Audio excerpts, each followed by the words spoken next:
Teenage voter ক্রমশ কমছে। এই অবস্থায় নির্বাচন পরিচালনা করা কর্তারা উদ্বেগে। টিনেজ ভোটারদের বুথমুখী করতে একই সঙ্গে ভয়মুক্ত করতে জেলা প্রশাসন আনল gaming app Nadia not out. যে অ্যাপের মাধ্যমে জেলা নির্বাচন দপ্তরের কর্তাদের আশা নতুন প্রজন্মের কাছে পৌঁছানো যাবে। এর পাশাপাশি সোশ্যাল মিডিয়াতেও প্রচার চালানো যাবে। প্রসঙ্গত চূড়ান্ত ভোটার তালিকা অনুযায়ী নদিয়ায় নতুন করে টিনেজ ভোটার বেড়েছে ৯৮,৯৭২ জন। সার্ভে রিপোর্ট অনুযায়ী জানা গেছে এই প্রজন্ম সোশ্যাল মিডিয়াতে দিনের বেশিরভাগ সময় কাটাচ্ছে। এই নতুন প্রজন্ম ভোট নিয়ে খুব উৎসাহীও নয়। এই নবীন প্রজন্মকে বুথমুখী করতে সেক্ষেত্রে নির্বাচন কর্তাদের কাছে চ্যালেঞ্জিং। জানা গেছে নদিয়ায় 2টি পূর্ণাঙ্গ লোকসভা আসন আছে, একই সঙ্গে 2টি আংশিক লোকসভা আসন রয়েছে। এখানে ভয়মুক্ত নির্ভয়ে ভোট করতে মঙ্গলবার থেকে শুরু হলো নির্বাচন দপ্তরে একাধিক প্রচার অভিযান। তবে সবথেকে গুরুত্বপূর্ণ জেলা নির্বাচন দপ্তরের কাছে নবপ্রজন্মকে ভোটমুখী করা। জানা গেছে গত 8 বছরের মধ্যে এই প্রথম সবথেকে কম টিনেজ ভোটার, যা শতাংশ হিসাবে 2.27।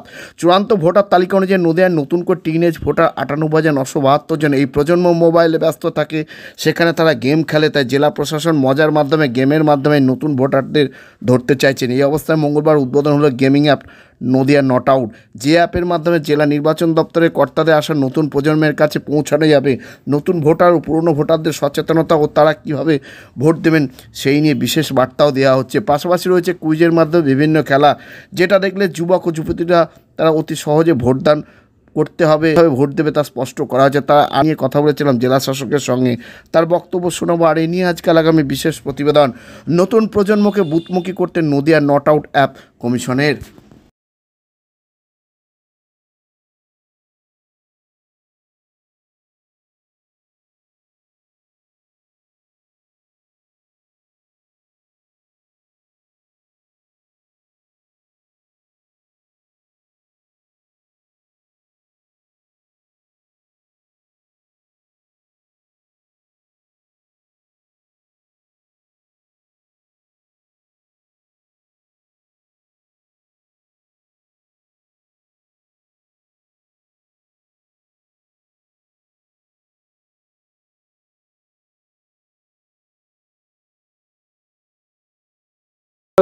জেলা প্রশাসনের করার কথা এবং আমাদের যে মুখ্য নির্বাচনী আধিকারিক এবং ইসিআই এর নির্দেশ অনুযায়ী আমরা বিভিন্ন রকম সুইপ অ্যাক্টিভিটি গুলো করেছি।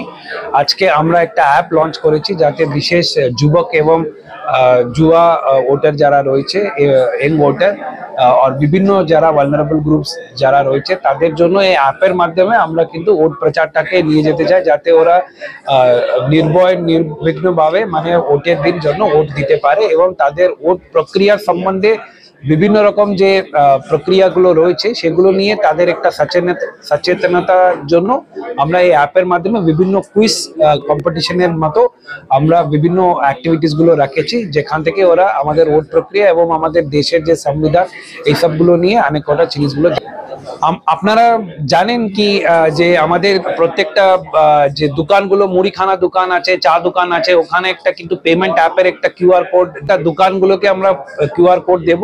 সেই কিউআর কোডের মাধ্যমে আমাদের ওখানে যে ভোট প্রচারের আমাদের যে সচেতনতা আছে ওটাও ওখানে বাড়বে। তার সাথে ওই কিউআর কোডটাকে স্ক্যান করে নিয়ে অ্যান্ড্রয়েড মোবাইল দিয়ে সেই অ্যাপটাকে ডাউনলোড করা যায় এবং সেই অ্যাপের কুইজগুলো যেটা আছে সেগুলো অ্যান্সার দেওয়া যায়। সরকার বিভিন্ন দাবের বিভিন্ন পুরস্কার আছে, যে বিভিন্ন পয়েন্টস টেবিলের মাধ্যমে যারা পাবে আমরা সার্টিফিকেট অফ অ্যাপ্রিসিয়েশন দেব।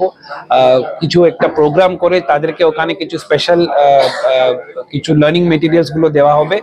আমরা ব্লক পিছু একজন করে যারা ভালো কুইজের মধ্যে করবে তাদেরকে একটা আইকনের মতো বানিয়ে দেব, যারা ভোট প্রচারের মধ্যে কাজ করতে আমাদের প্রশাসনের হেল্প করে দেবে।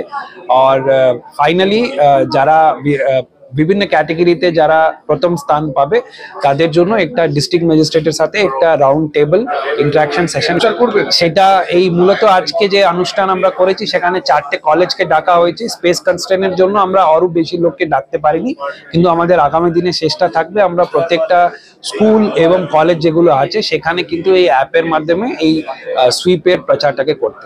মূলত আপনি বলছেন ইয়াং জেনারেশন টার্গেট প্রায় 1 লক্ষ টিনের ভোট প্রতি বছর ভোট পার্সেন্টেজ কমছে, সেটা কি মাথায় রেখে কি এটা করা হবে? ইয়ং ভোটার্সের মধ্যে যেন অ্যাওয়ারনেসটা বেশি করে ছড়িয়ে ফেলে, সেটার জন্য আমরা এই ইনিশিয়েটিভটা করেছি।